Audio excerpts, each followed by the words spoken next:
SuperTalk Mississippi Media production. You're listening to Thunder and Lightning on SuperTalk Mississippi, covering Mississippi State sports like nobody else. With SportsTalk Mississippi's Brian Hadad and Robbie Faulk of On3 Sports. Now get ready for Thunder and Lightning. This is Thunder and Lightning here on SuperTalk Mississippi. Brian Hadad and Robbie Faulk here with you on a Monday morning. Thanks for joining us here at supertalk.fm or wherever it is that you get podcasts from. We appreciate you guys out there, our great listeners, especially our servicemen and women out there taking care of us. We want to thank our sponsors over at the Mississippi Beef Council, who want to remind you that beef, it is what's for dinner. If you're cooking out this weekend, any weekend, nothing beats the sizzle of beef on the grill. And if you're not cooking out, well, you know, as we've said so many times before, there are just so many great places here in the state of Mississippi where you can go out and get a great steak. And honestly, you know, we've been talking about it. It's an argument I had with the imbecile Brett Hudson a few years ago. You know, on Thanksgiving Day, yeah, have the turkey, but other meats are welcome. And if you want to cook a prime rib on our tenderloin on Thanksgiving Day, you feel free to do that. Don't let anybody tell you that you can't. Whatever the day of the week is, beef is always the best meal to have. Beef, it's what's for dinner. Thank you to our friends at the Mississippi Beef Council. College Corner, collegecornerstore.com is the place to find the maroon and white merchandise that you're looking for. Black Friday coming up, Cyber Monday coming up, great specials from College Corner. I'll be sure to let you know what those are.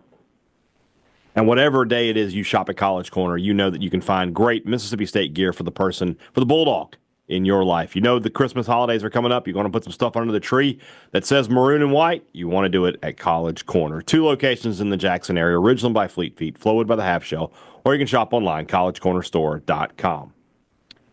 Restaurant Tyler, Starkville's flagship restaurant. Lunch, dinner, or Sunday brunch. The best meal in town is always at Restaurant Tyler. If you're going to grab a lunch in the city of Starkville, the best place to do it is Restaurant Tyler. They have the best blue plate in town. I'm Southern. I'm a Mississippi boy. I like to eat the blue plate for lunch. I get it at Restaurant Tyler.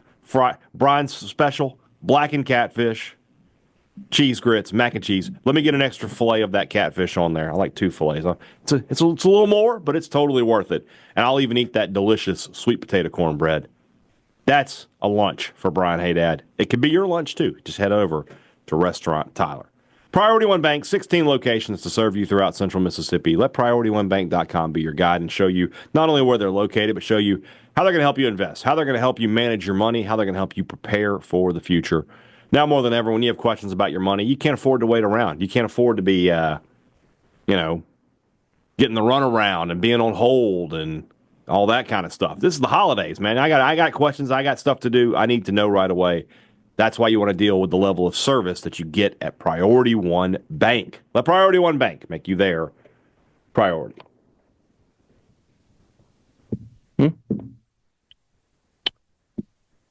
I saw the thread on Six Pack, and I want to let you know that in spirit, I agree with you. We shouldn't talk about this football team. We really shouldn't, but we're going to. Plus, we're recording on a Sunday before Mississippi State soccer goes into the Sweet 16 against Notre Dame.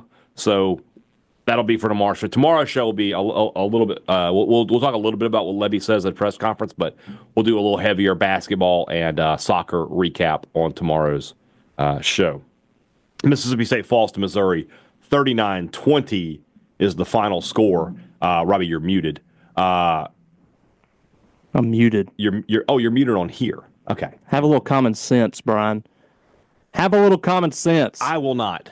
You see this microphone? It's not attached to this computer. I appreciate you thinking that's a good idea, but it's not. All right? For you to have common sense? Correct. Okay.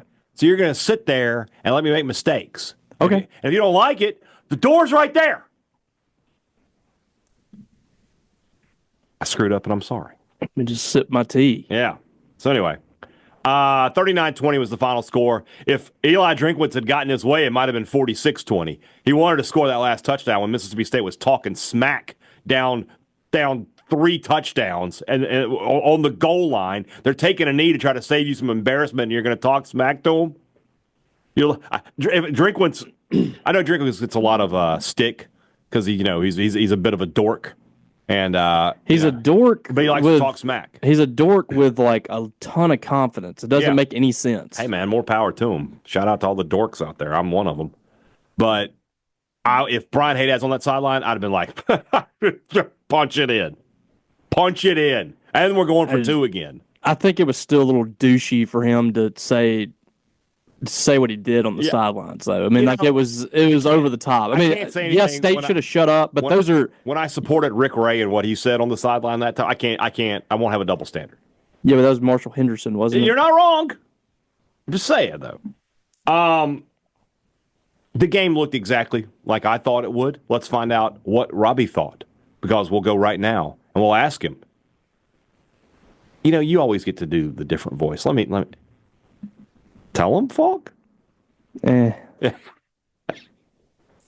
can't wait. They're not even getting a well. I can't wait for it to get that back. We're gonna have to do a basketball. We might have to do one basketball. Do a basketball. Tell him, Faulk. We might have to do one basketball just to get it out of my system. Just to cleanse the palate. I'm telling you, man. Like I've never been more ready for a season to end than this one. Never. Not baseball a couple years ago. Yeah. Not basketball with Rick Ray.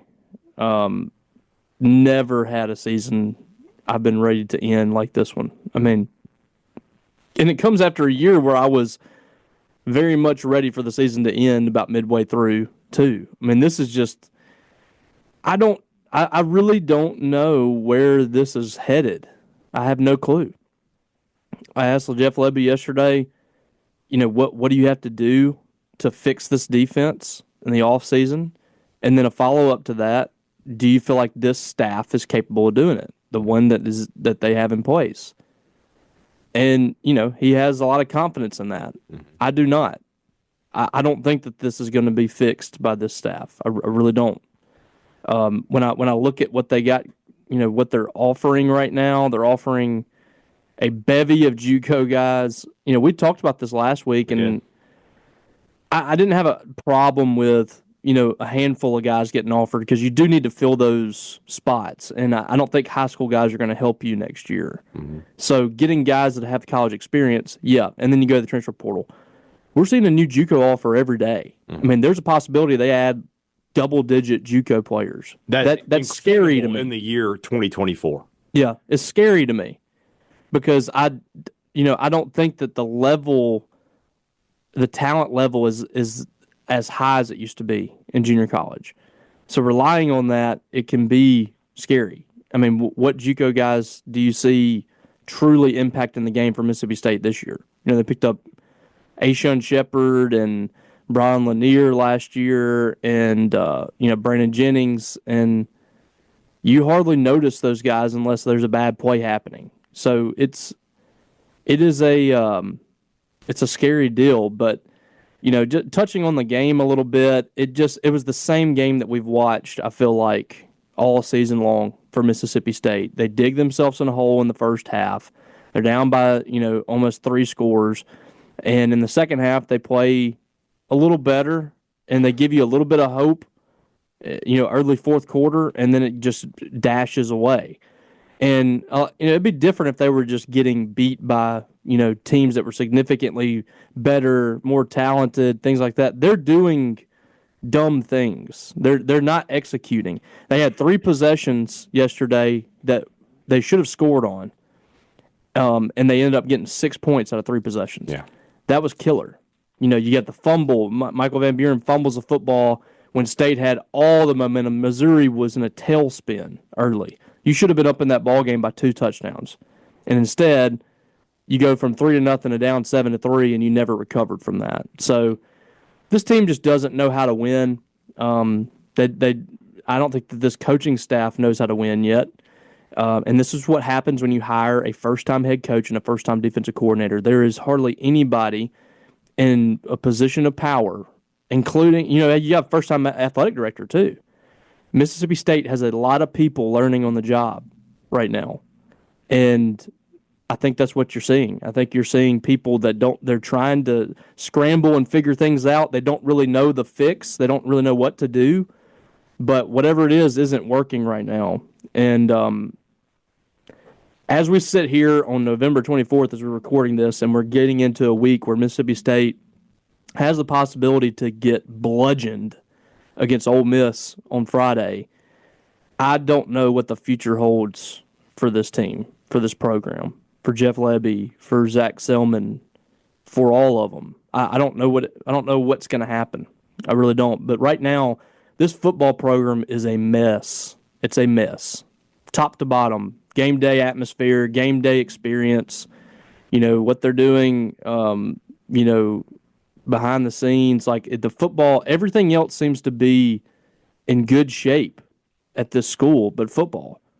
And unfortunately, this is the sport that brings in the most money. This is the one that powers your university. The university's taking money from this athletic department based on what they're doing in football. This football program is the lifeblood of this school, and they have to figure it out. And I have no idea what's going to happen. I really don't. And this was just another game in the long line of, helpless, hopeless Saturdays that we've experienced since the 1st of September. And thank God there is a week to go, and this misery is about to come to an end. Week too. Unfortunately, it's going to be the worst of it all is about to happen. You're about to. I disagree with that. Oh, you think it's going to get? You think there's been worse than what's about to happen on Friday? I'll explain. You're not going to be invested. I'm going to explain why. Okay, we'll get to that. Nailed it. Everything you said is accurate and correct. Can we do 10 things that are true for basketball and soccer? Not today. Okay. We gotta let that soccer game happen. It hasn't happened yet as we're recording. I'm covering the soccer game today. This is the second. You're going to be texting me, being like no, I'm sitting by. How do I put this? No. I'm sitting by Colin Dams, who knows more. There you go. He knows more than you on soccer. Yes, Colin is a conconnoisseur. So he runs a blog for SB Nation about soccer. His dad is British. Yeah, he's big. He's big Manchester United. If you don't follow Colin, you should. He knows his stuff. Very very good guy too. Yeah. And I will be embarking over there to the soccer stadium and asking him for advice on what how I need to word things. I want you to ask him a question for me though. Just ask him how did it feel to get that point at Ipswich today? That's a good point for your plucky young team. I don't know what any of that doesn't matter. He'll just say it's from me and he'll get it. I've been putting off covering the soccer team, and it's not because Next week I'll have you watching the games with me. It's not because I don't want to support. I've been supporting this team or whatever, but I just don't know anything about soccer. Well, I'm not going to pretend. You backed yourself into a bit of a corner with your constant bombardment of me. I want to get at my house next Sunday. 7:30 a.m. What time is church? 11. Oh, you got plenty of time. 7:30 a.m. Chelsea at Aston Villa. You want to be there? No, I don't want to be there. So Thanksgiving Day, I'll be watching. I'll have to put it on the TV, but with Chelsea Heidenheim, not Heidenreich, Heidenheim, in the Europa Conference League. All these names while I'm getting the dinner, while I'm getting lunch ready. All these names sound fake. They're not though. Aston Villa sounds like it'd be a Cadillac. Like I told you, I bought a new car for my wife, a Cadillac Aston Villa. Or a condo. Yeah. We're like, where are you staying this week on 30A? We're at Aston Villa. Ooh, that is nice. That's the high society. Yeah, I agree. Next Sunday is the big one. Sorry, 2 Sundays from now, yeah. December 8th. Tottenham Hotspur. I'll be on the road coming back from Hattiesburg. Sorry. Oh, it's a shame. Oh, it's at 10:30. Can you make it back? No, I don't think I'm going to be able to make it. Okay, well, we'll figure it out. Dang it. All right, let's move into the rest of the show. That's brought to you by our friends over at Pitt Printing and Signs. Reliable service for every business need. It's a great slogan. It helps get the message of their business out, doesn't it? It tells you kind of what to expect from them. But if Pitt Printing and Signs was going to do printing for Pitt Printing and Signs, they would catch your eye in a different way. And that's what they're about. 30 years of experience helping businesses just like yours put their message out there and bring customers in and keep them coming in for years and years to come. You need to call Cam Baker today and tell him, hey, heard about you on Thunder and Lightning. This is what my business is. This is the message I want to get out. How can you help me do that? He will construct a plan for you, and he will put together a marketing system for you that you will not believe. They've been doing it for 30 years, guys, so you know that. 30?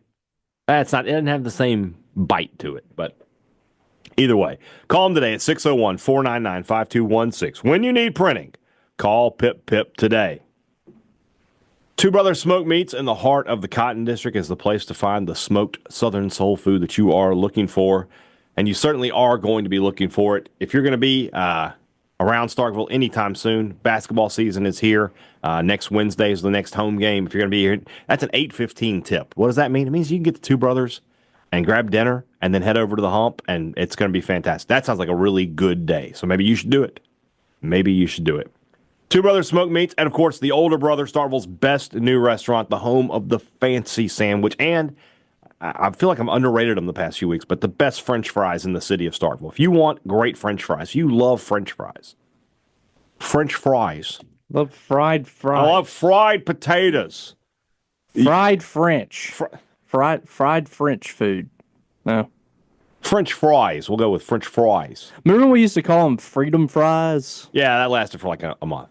You're like, I remember going to school and they're like, no, we're calling these freedom fries. Yeah. I'm like, no. Nothing like that ever lasts. The older brother's going to last, though. It's a great restaurant. Go eat there as well. Great products, great service. Every business likes to promise it to you. They deliver it to you at Advantage Business Systems.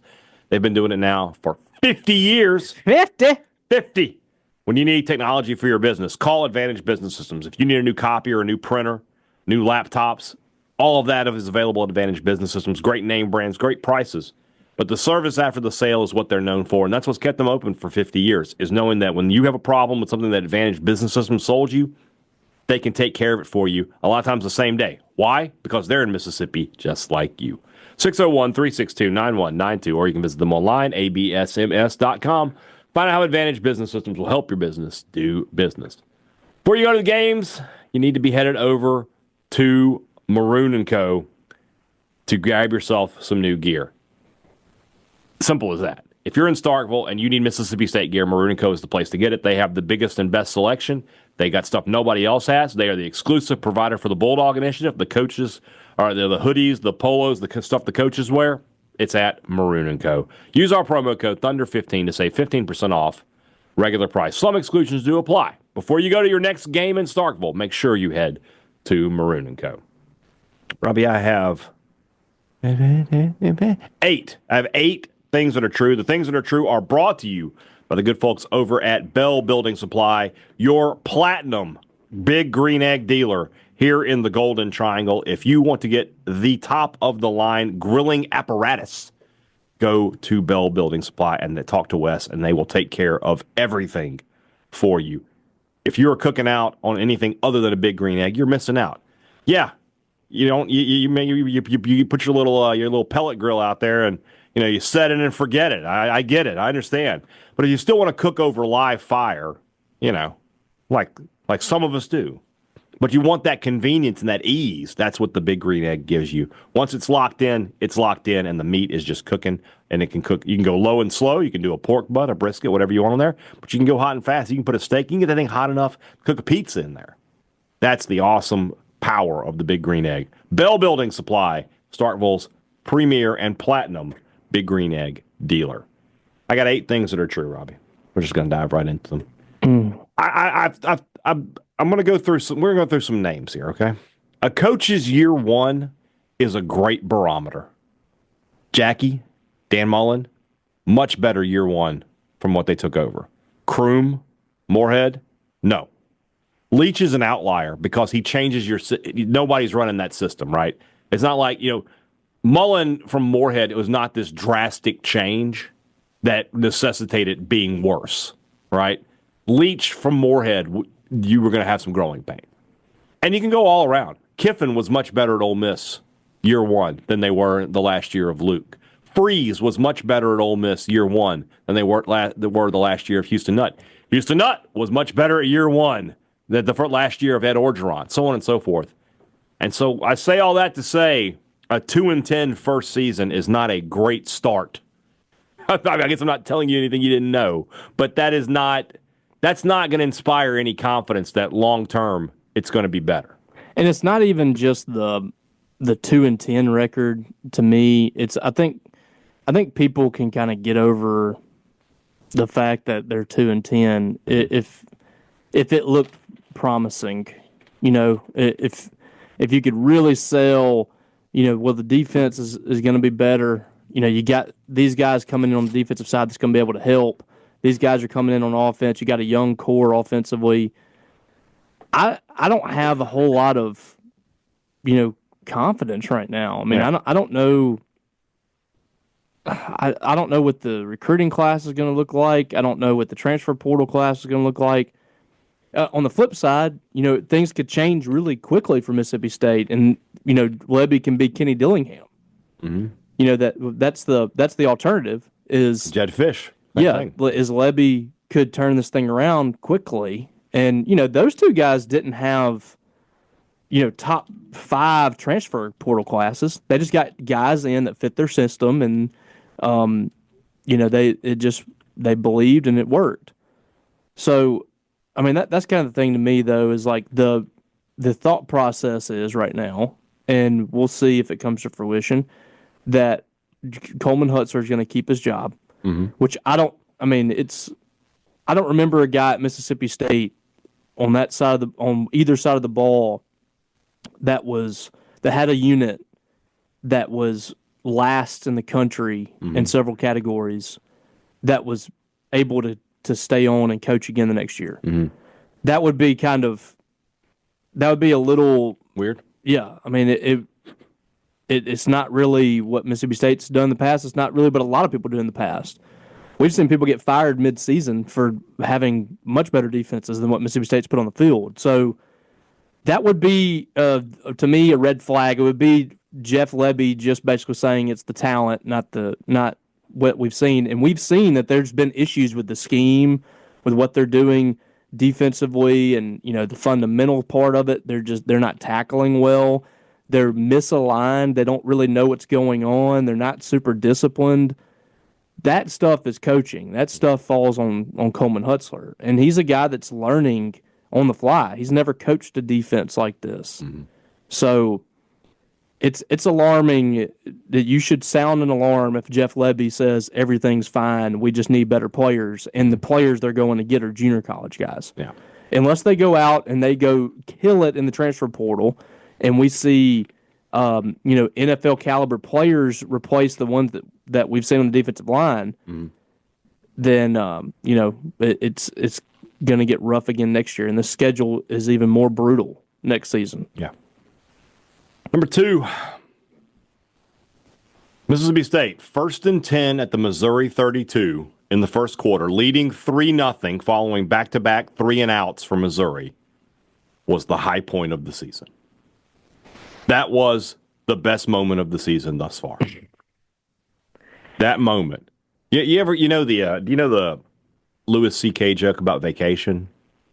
I don't know. He talks about, he's like, it's so stressful getting prepared to go on vacation, right? And you load up the car and you get the kids into the car seats and you close the door. You get your wife in the car and you close the door. And then you have that 5 seconds where you walk around the front of the car to the driver's seat. It's like, that's my vacation. That 5 seconds where nobody's talking to me and I'm just heading over to the car. That's my vacation. That was what this get in the car. All right, everybody, let's go. Yeah, vacation's over at that point. Yeah, that's what this happened. Is though. There was a 5-second moment there where State was leading with the ball on the Missouri 32. They had all the momentum. Ole Miss had just lost that game. The game had just ended, and there was that moment of like, this is going to be okay. Today is going to be okay. And then it was over. It was over just like that. You fumble, they take it all the way back, and that was the end of the game. You had a chance. That fumble changed the whole game. And the whole game. If you score right there, I don't think mentally Missouri was wobbly. They were wobbly. And State's defense was flying around. We didn't see it the rest of the game. Yeah. What happened? Yeah. Those first 2 possessions, they were flying around. I turned to you when Isaac Smith came in on that blitz on the goal line, and they almost got a safety. They almost got a touchdown, a fumble. Like, we saw Hunter Washington flying around, so Isaac Smith. I was like, why couldn't they have done this most of the year? Yeah. Because the rest of the time, it looks like they're getting no pressure. They're hardly bringing it. And from right there, like, it really felt like they were being a little chaotic, and they were being, what what we thought they could be coming in the season, and we never saw it again the rest of the game. Yeah. And the rest of the game, I mean, did you go back and look at like some of the fourth quarter and second half stats? They controlled the football almost the entire second half. State barely had the ball. And one of those drives was a 2-play drive for State. I mean, Missouri did nothing, out of the ordinary. They didn't try to confuse State or misdirection or trick plays. They just ran the football, and State could not stop it. It was 4 yards a rush. State, I think the stat that's going around, State had 11 plays in the second half. Yeah. Missouri's first drive of the second half had 13 plays. Yeah. And they ran runs. it every play except for one, and it was that pathetic looking the touchdown that was just absolute disaster. They called a penalty on that. Yeah. And it was like way away from the play, had nothing to do with it. The way the play developed. It was unbelievable. Missed tackles, dude, people out of position is just disgusting. It's just, State, the product State's putting on the field right now is just sad. That being said, we'll do number 3 here. If you're it's the talent crowd on defense. You had some ammo yesterday. Yes. The 2 plays that got me, both in the first half. I think both in the first half. Maybe the second half. I don't know. The one is, and you pointed this out while we were up there, they ran a sweep, and State has like 4 or 5 guys out there, and he just keeps running and gets around them. It should have been a loss of about 5 or 6. It was a gain of 5. Yep. That's Luther Burden. Yeah, you're just like, what is going on there? And then the missed sack. I mean, Hutzler calls the exact correct blitz in the exact moment that it should happen. His guy comes free. He's going to wallop Brady Cook, and Brandon Jennings just misses the tackle. He stepped out of it. I think that was the touchdown. Didn't he throw that touchdown to Burden on that? No, it wasn't the touchdown, but they scrambled. They got it was a scramble. Yeah. It was a long first down. So I've never seen anything like it. I really haven't, and I absolutely believe I've been on record saying this since probably middle of the season. I think talent is 100% the biggest issue for Mississippi State. They do not have the talent up front, and I actually think the linebackers have played okay this year. Stone Blanton's been really solid. I think Brandon Jennings has been okay. I think Nick Mitchell's had his moments. Unbelievable that John Lewis is just completely. He went to media days. It's unreal. He's just completely fallen off the face of the earth. A sign we're talking about a minute ago about first year, and how the fact that the guy you brought to media days can't even get on the field anymore tells you like you were way off in what you thought that was guy. I don't know what happened, but Zachary Tillman's showing promise. Bryce Pollock's been really solid. And then obviously Isaac Smith's been great. But the defensive line, to me, is the biggest issue for Mississippi State. They do not have an SEC defensive line. Yeah. In any form or fashion, this is one of the worst defensive lines Mississippi State has put on the field. Ever. As long as I can remember. Since I was a kid, Mississippi State has had some dudes on the defensive line. Even Sylvester Croom, some of those bad teams that he had, that was one of their most talented positions. Jackie had great linemen. Mullen had really good linemen. It just doesn't make any sense. I don't understand how they got to this position, but that's got to be fixed next season in the transfer portal. I don't know coming in, Xavier Hardy, he's got the talent.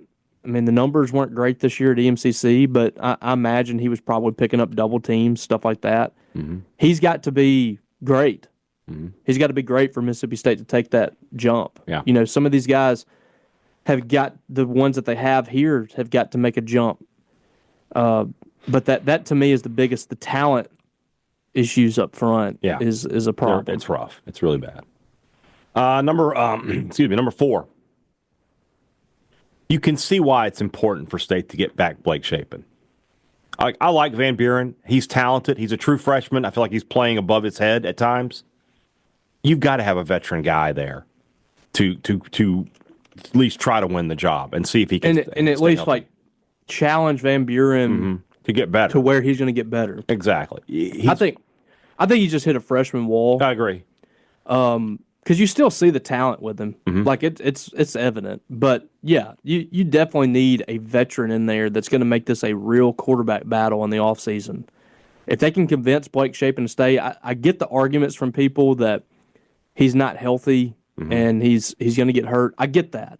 But I would much rather take a chance on him competing for that job with Van Buren than having to go out there to the transfer portal and recruit somebody that's probably not going to be nearly as good as Blake Shapen. Because if Blake Shapen's playing, I think State has a chance in a couple more games. I don't think they would have started how they did. And like these games, they're digging themselves in holes. I think he would have come out and given them a better shot. Just because it's a fifth-year senior, whatever he is at this point, compared to a true freshman. You know, Blake Shapen, before he had been injured, I thought played really well for State. So to me, I think that would be best case scenario. State's able to keep Blake Shapen, and you have Blake Shapen and Michael Van Buren battling it out. And, you know, who knows Kamario Taylor? I think Kamario Taylor's capable of fighting for a spot. Yeah. But yeah, you can't go into the offseason, Blake Shapen leaves, and you're searching for a guy. Because who wants to sign up from the outside looking in whenever you see Michael Van Buren started most of the season as a true freshman? Who wants to sign up for that as a transfer portal guy? So base case scenario to me is Shapen stays. And if he gets hurt, you got a returning sophomore who has already played in some tough environments in this league. There's worse people you could put on the field than Michael Van Buren. Yeah, Van Buren's been fine. As a true freshman, he's been absolutely fine. And if he had played the whole season and gotten to play in those non-conference games, his numbers would be really good. Yeah. But you got to have the veteran guy there. So we'll see how that goes. Number 5, the most disappointing thing about this season is how much parity there is everywhere else in college football. Every week we're seeing these upsets. You've got all this drama around the playoff, and all these teams are still in it, and who's in and who's out. And Vanderbilt can beat Alabama, and Kentucky can beat Ole Miss, and Florida can beat Ole Miss, and Arkansas can beat Tennessee. And then there's just Mississippi State, and there's just absolutely nothing going on. It's almost like they took a high school team and just put them in the SEC. Like, there's just no chance. It's depressing. It is. It is absolutely depressing. I can't remember a time where there's been more parity in the SEC, where literally a team that's towards the bottom of the league can beat one of the most talented teams in the league. That's happened. The bottom four of the conference are Auburn, Arkansas, Kentucky, and Mississippi State. Well, Auburn just beat Texas A&M. Oklahoma. Did I say Oklahoma? I said Arkansas. Arkansas beat Tennessee. Kentucky beat Ole Miss. Mississippi State has beaten nobody. Vandy beats Alabama. I think they're a good team. Oklahoma beats but still. And they've all gotten to rush the field. Yeah. You know, even against Georgia, Kentucky lost by 1. You know, I mean, it's just... It's really depressing. This is the time where State could get some upsets, and they could win a couple of games that normally they wouldn't win. Mm-hmm. And then their best teams, you know, are playing in an era where the SEC West is as loaded as ever. Yeah. You know, those Mullen teams are the most talented teams they've ever had, and they had no chance against Alabama and most of the time LSU and Georgia. And now you get these teams, this era of football where everything is chaotic and it's so watered down. State has no chance. Yeah. They're losing these games by 3 touchdowns against teams that Missouri is a middle of the pack SEC team right now. Yeah. And this is a good era for them. You know, last year was above and beyond. They went 10-2, whatever, 11-2. This year, they're outside the top 25. Mm-hmm. And you got Eli Drinkwitz on the sideline taunting players, telling them he's going to run the score up. Yeah. That's embarrassing. But that's where Mississippi State is right now. They are the laughing stock of the SEC. Yeah. They're in this position because of bad decisions and a little bad luck, for sure.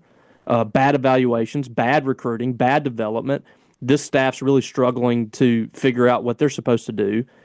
It's just, it's all culminated to a disaster for Mississippi State, and somebody's got to stop the bleeding at some point. Let's see here. Number 6. I was going to have a conversation with somebody the other day. We're talking about Hutzler. Now, I came up with this. I want you to, tell me what you think. In 2021, Mississippi State's pitching staff was one of the best in the country, right? Absolutely a huge part of the reason that Mississippi State wins the national title. And Scott Foxhall was a national assistant coach of the year.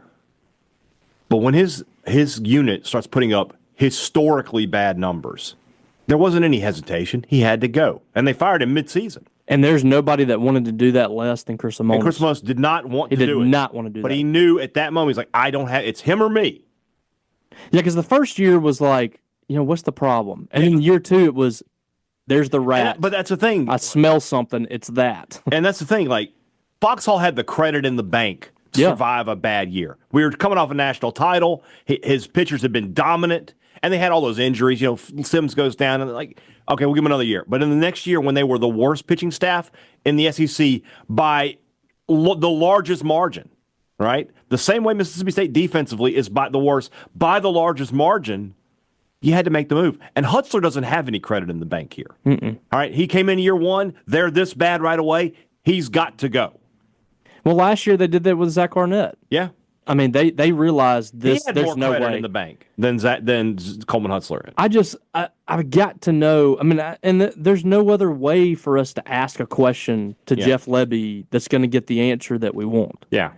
But I've got to know if he does do this. And listen, I want to preface this by saying we don't know what's going to happen. Mm-hmm.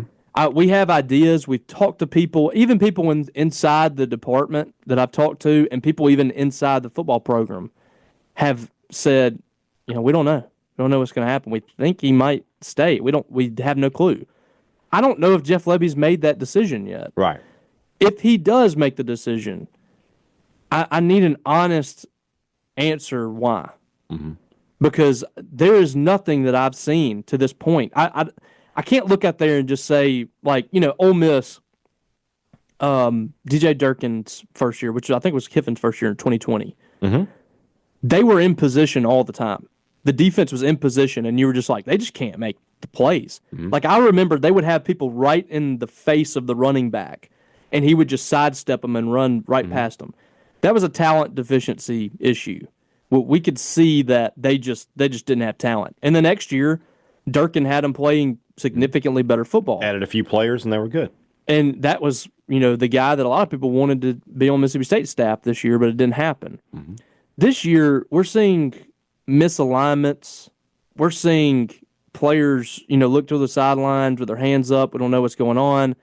Guys just don't really know what's going on out there. And it's just so much more than just a talent thing. It'd be different if they were, we talked about a while ago, they were in position to make that play. I think it's more complicated than it's just a talent problem or it's just a Hutzler problem. But I'm continuing to hammer this point. If the answer is getting better players, how are you going to get better players without having anything to sell? Mm-hmm. If DJ Durkin was Mississippi State's defensive coordinator, he has defensive coordinator at Florida, defensive coordinator at Texas A&M, defensive coordinator at Ole Miss, defensive coordinator at where else was he? He was at Michigan. Michigan, head coach. Mm-hmm. He has something to sell. I put this guy in the NFL. I turned this defense from worst in the country to top 25. He has something to sell. Mm-hmm. That's my argument is I don't know if Coleman Hutzler is going to be able to fix this. So right or wrong, whether or not he is truly at fault, you have to look at this as Jeff Lebby, because if they have another 2-10 season next year, it's over. He will be fired. Yeah, you are not going to survive 2-2-win seasons in the SEC. Correct. And you're looking at 2, 3, 4 wins next year if the chalk holds and things stay like they are. With what the information that we have, the players that we think are coming back next year, the players that they are potentially adding, either in JUCO or high school, there's nothing in those classes or the guys coming back that suggest a differential in like 4 wins to get you to 6, right? Or even 3. Right. Like, I don't know how it's going to happen.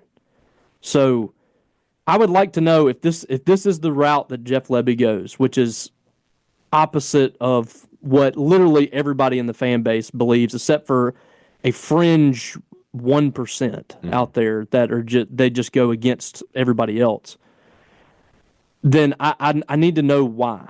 I mean, what are you seeing? Because he sees things that we don't. You know, are you seeing a guy that like he's got the right game plan, he's doing the right things in practice, and they're just not executing? Because they watch the film, they see things a little bit closer than us. We're a lot more. We're not really surface level. We're a lot higher up. But Right. I want to know why. I want to know why that is the decision if that happens, and I don't know if we'll ever get that. No, we won't. Number 7, staying with Hutzler. The reason he gets fired is it might not even be what's happened on the field to this point. It's going to be because people are going to say, I'm not going to give. Yep. And that's happening already. Already happening. You're having people who are getting phone calls, hey, we want to switch. I got a phone call the other day. My wife she was a Bulldog Initiative member. Now she's a state excellence member. They're making those calls now, and people are getting calls and saying, hey, I'm not going to give. I'm going to hold off until I see what happens with Coleman Hutzler. But that's happening. The vast majority of the people that I've seen on the message boards have said, I will support Jeff Lebby if he makes this move. Right. They're not even really mad at Jeff Lebby. Right. They're willing to move forward with Jeff Lebby, but if he keeps Coleman Hutzler, and look, it's not your big people will stick around because that's what they do. And it won't be a huge number, but it'll be a number. It will be a number. There will be people who say, I'm not buying tickets, I'm not coming to games, I'm not going to donate until he's gone. Well, here's two things. They're giving money to a program that it looks like dead right now. They're 2-10. Recruiting class is probably going to be in the 30s or something. Oh, we just got a Paul Jones. We have a commitment coming. No, we got the Spanky. Yeah. So JUCO commitment coming. Yeah. And some of these JUCO guys I'm excited about. I think can help Mississippi State. Some. So you're giving money to this, it's going to waste. You're not getting. I mean, some of these defensive players are making a lot of money, and like how to be the worst. And then Coleman Hutzler's making $1 million. Yeah. Plus, the money that he's going to make if he does get fired. I don't know how this contract happened. For a first-time defensive coordinator to get $1 million that's wild, and in multi-years. So people they don't feel like their money's being put to good use, and I wouldn't either. If I'm giving, some of these people giving, thousands of dollars a year to see the product that they're getting right now, and the coach and the administration's like, just keep giving us the money. We're not going to do anything to change this.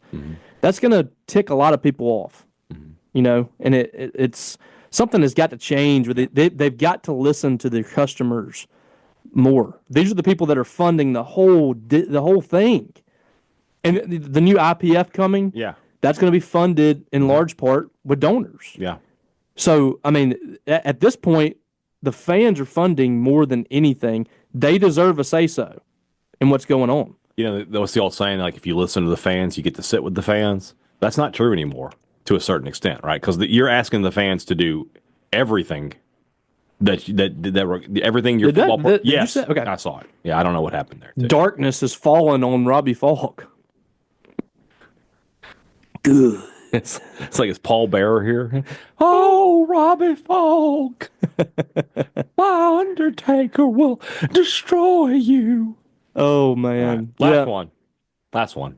But not like you're right though. Like we can no longer just say, "Why don't you get out here and coach?" If it no, look, I understand. Like you don't know what you're talking about. The fans shouldn't be the ones up there saying you should run the ball, you should pass the ball, right? I get that, but you should fire this guy if you want my money. I can say that. I mean, I just think we've seen enough. Yeah. Like what? Like it's not like there's you don't know what's going on behind the scenes. It's not that. We've seen enough. We kind of know what's going on at this point. We know that they're confused on defense. We know they're putting a very bad product on the field. Yeah. Last one.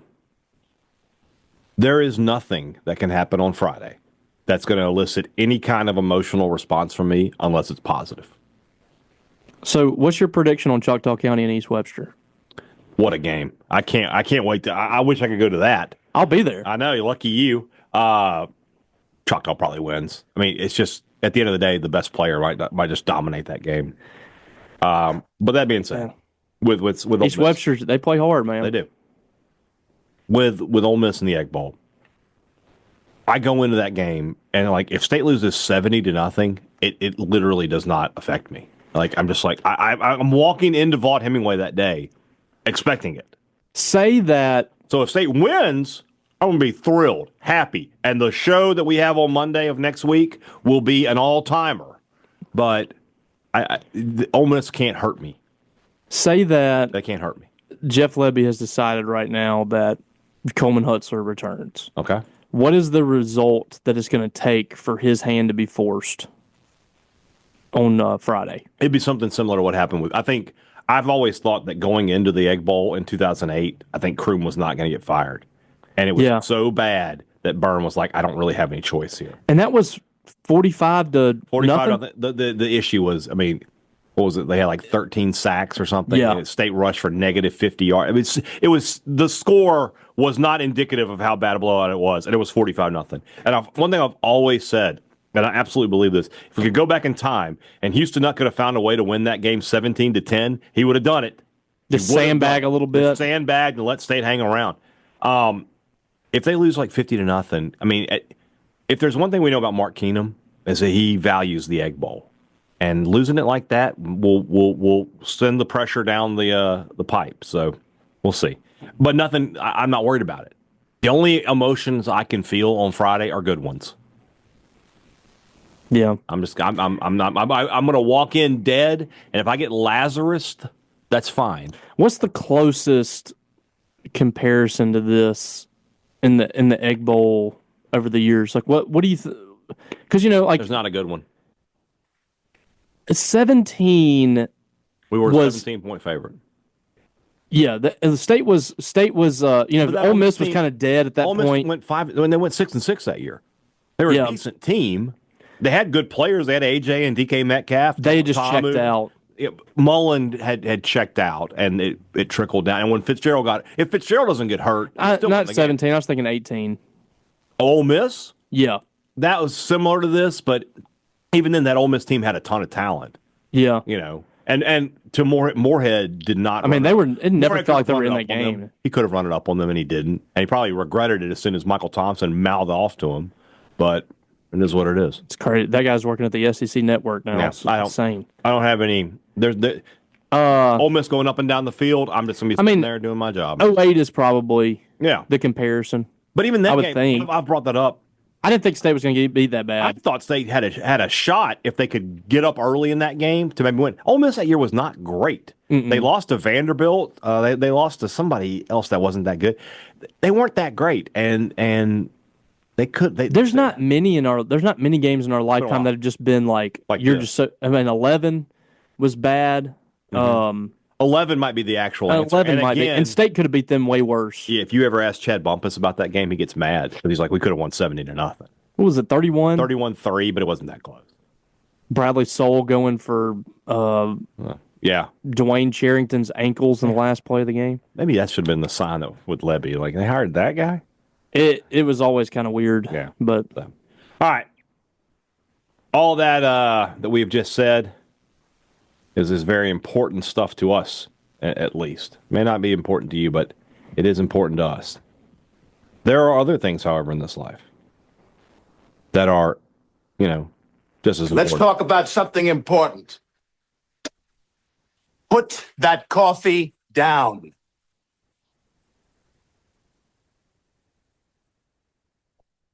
Coffee's for closers only.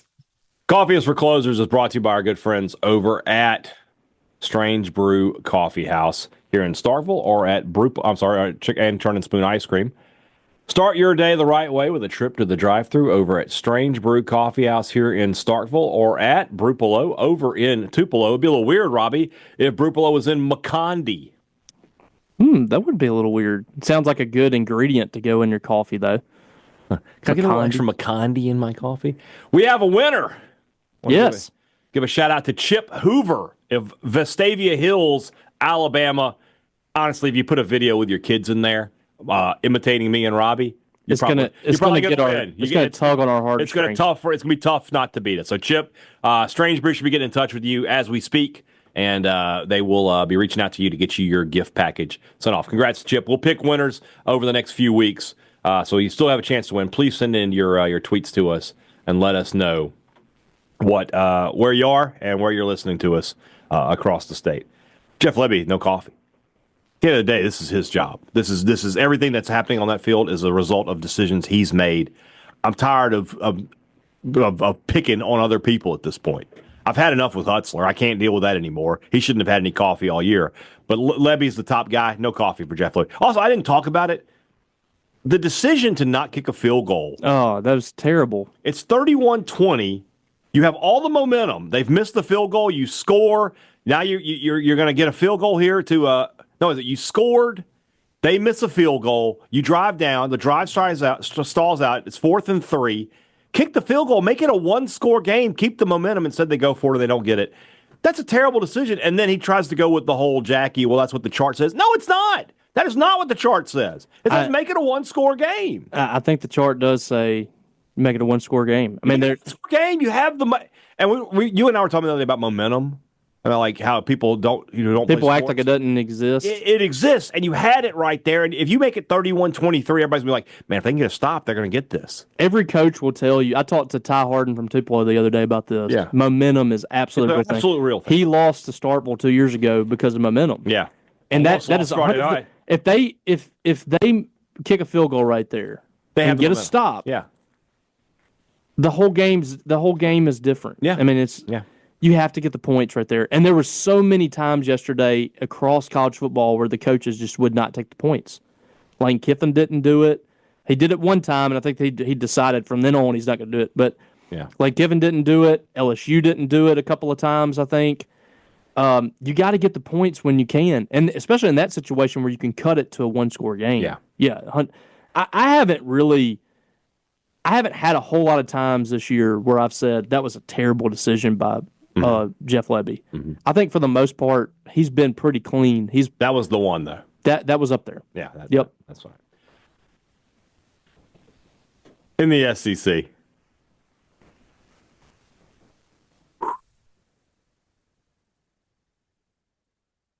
They're out now. It'd be so much easier if State was good. If State just won this game. They just won this game, I could laugh harder. Yeah. And look, I know a lot of people were like, man, there's so much chaos. They're out. They cannot be in. They'll just slip in somebody else, a lesser At this point, they are out. They are not getting in.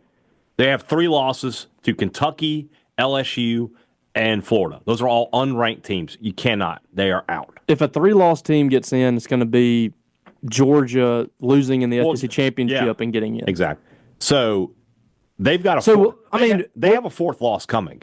I'm not saying it's Friday, but their bowl game will be opt-out city. Oh yeah, it'll be all. It'll be their starting lineup and a Sharpie, and I'll just tell you who's not. Dart might play. It's because he's a gamer. I'll give him credit. He played really bad. The interceptions he threw yesterday were awful. I don't know what was going on. But he's a gamer. He's tough. He'll play, I think. But the rest of them, sayonara. I'm going to tell you what their biggest issue is. They haven't been able to run the football like they want to. And they have a great running back. There's some sort of personal issue, and Kiffin will not address it, and it's pissed people off. Yeah, and they keep blaming the running backs coach, like Kiffin doesn't have the ability to veto that as the head coach. It's crazy how much I quote Joe Moorhead when he wasn't a great coach here, but Kiffin has 51% of the vote. Yes. Whatever he wants to have. This is one thing coaches do that drives me crazy. They'll say, well, blah, blah, blah. You are the head coach. Anything you want. If you say, hey, on this play, I want you to take your pants off and moon the crowd, or you're going to get benched, you have that power. It's just dumb. And the people, like, it's so crazy to see Ole Miss fans flip back and forth. So Jackson Dart's trash, fire Kiffin. Yeah. You are not in this position without Lane Kiffin. It's a blessing and a curse, and you knew that coming in. You knew he was going to be volatile on certain points. He was a guy that rubs people the wrong way. He'll get on Twitter and make funny comments. He's a quirky guy. Mm-hmm. You knew this was coming, so you have to live with this stuff when it comes. I have a great idea for tomorrow's show. You just have not this show, Sports Talk. You'll just have to wait and see. Okay. So, and then you'll see it before anybody else does. You would have been better off just paying Quinshon Judkins what he wanted.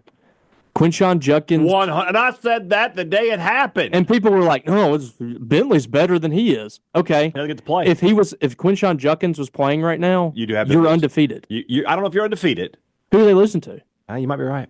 Yeah, you might I mean, right. You insert him into the lineup, who are you losing to? You're probably right. Because they've played Henry Parrish, who's been banged up. Yeah. A walk-on. Yeah. From Jackson Prep. They played a converted wide receiver. Wide receiver. They're not playing Ulysses Bentley, so you would have been better off paying. Yeah. Just spend whatever money all they the money spent. they spent, and they weren't. They when it came time to just give maybe an extra $100,000, that's when they got cheap. Well, their defense wasn't great yesterday, and that's been a unit that's been good. They scored 24 points. That's okay. That's okay. That's good enough. Yeah, but they ran the football as well as anybody has all year. They have. Florida has played better since Lagway has taken over. There's no getting around that. Nationally, I thought about Indiana, but they have one loss. They're going to get into the playoff. Yeah, they're fine. We can stop that conversation with them. Yeah, they're in. They're in. You cannot. They got to beat Purdue, but they will beat. They'll beat them, and then it'll be them and Ohio State in the championship game. Oregon. That's right. I totally forgot about Oregon. Oregon. So there are two teams that are Ohio State, Oregon. That's gonna be great. There are two teams that are in the college football playoff, 100% locked in. Oh, sorry. There's three. 100% locked in. Okay, Oregon, because Oregon is already in the Big Ten championship game. Georgia is now in the college football playoff because even if they lose in the SEC championship game, they're going to get in. Well, if Georgia Tech beats them, okay, Georgia Tech, yeah, okay. So I'll take it back then. Georgia's not in. Mm-mm. Georgia's not in. I think Texas is in. Texas is in. Yep. Because even if they lose to Texas A&M at 10-2, they're going to get in. Yep. They'll be like an 11 seed, but they'll get in. Yes. Texas is in. So those are your two that are in. So nationally, and then who I'm just trying to piece together who else. Second team in. SMU's in. SMU's going to get in. Miami's going to get in. They'll both get in. Big 12's going to get their champion. One. Group of 5, one team. Boise will get in. So who are they going to put in? Clemson. Well, Georgia will get in. No, can Clemson get in? Clemson can get in if they beat South Carolina. So 3. They can get 3. You want to know a little dirty secret? South Carolina could get in if they beat Clemson. They're going to be 9-3. Now I know they lost to Ole Miss, and Ole Miss fans are going to be like, doesn't matter. It matters how you're playing here at the end. You know that. They could sneak in. Clemson could get a third ACC team if they beat South Carolina convincingly. If they're sitting there at 10-2 and they beat South Carolina convincingly, they could get in. I just don't know what's going to happen, man. That's the best part, though. That's the best part. Okay, so you got 4 Big Ten teams. So here's my thing with the playoff. People were like, we don't need 12 teams in there.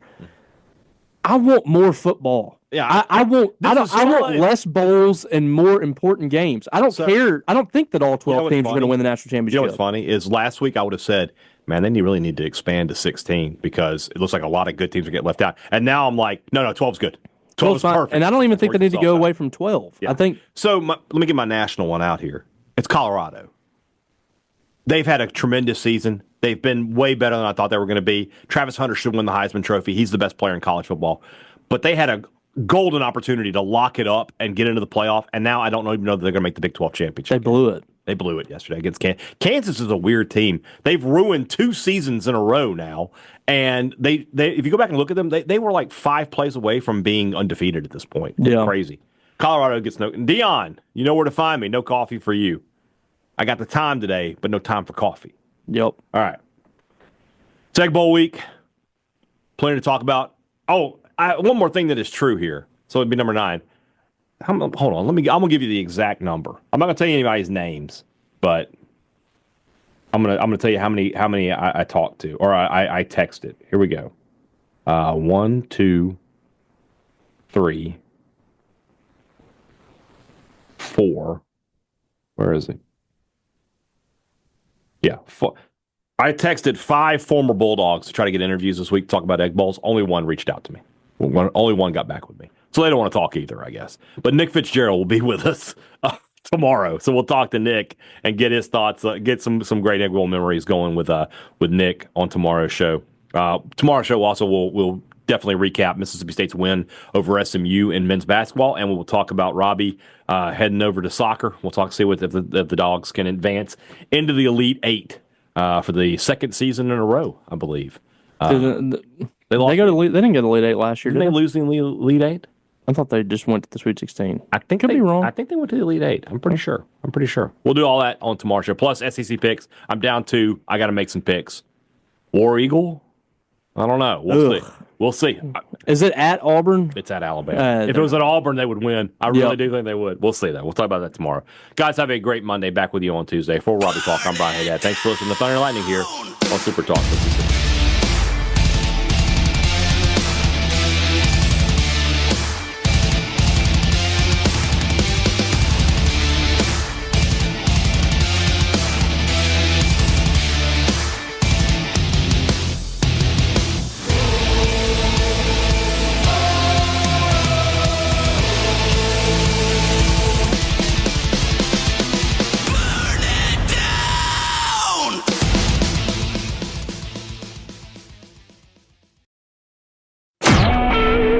SuperTalk Mississippi Media Production.